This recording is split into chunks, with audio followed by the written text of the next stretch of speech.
Angle music Kumar Ramesh की प्रस्तुति। DJ Sachin बाबू महुआरी बाजार वाले।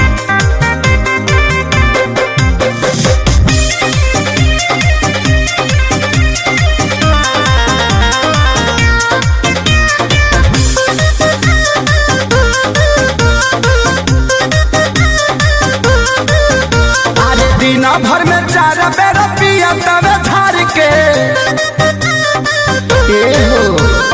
दिना भर में 4 बेर पिया तवे झार के दिना भर में 4 बेर पिया तवे झार के सुतल बाबा मुआ सावन में गाजा मार के सुतल बाबा मुआ सावन में गाजा मार के सुतल बाबा मुआ सावन में गाजा मार के आउर बाउर बोले भाई तू सुमन जवार के आउर बाउर बोले भाई सुतल बाबा मुआ सावन में गाजा मार के सुतल बाबा मुआ सावन में गाजा मार के सुतल बाबा मुआ सावन में गाजा मार के। डीजे सचिन बाबू महुआरी बाजार वाले।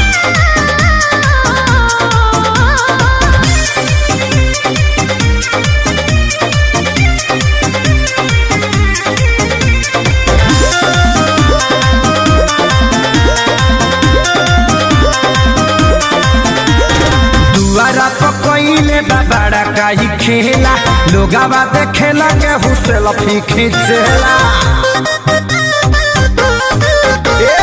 दुआरा पकइले बाबा काही खेला लोगावा देखेला के हुसेल फी खींचेला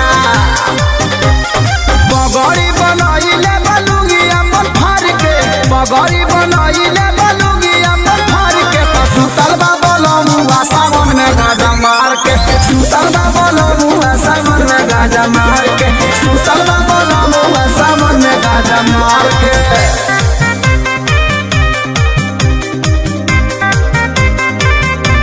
एंगल म्यूजिक कुमार रमेश की प्रस्तुति। डीजे सचिन बाबू महुआरी बाजार वाले।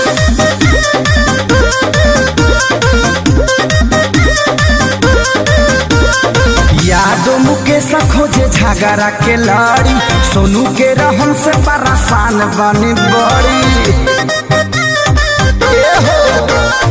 यादो मुकेश खोजे झगड़ा के लड़ी सोनू के रहन से परेशान बने बड़ी अरे संजय खेसारी के संघत बेकार के संजय खेसारी के संघत बेकार के सुतल बाबा मुआ सावन में गाजा मार के सुतल बाबा मुआ सावन में गाजा मार के सुतल बाबा मुआ सावन में गाजा मार के।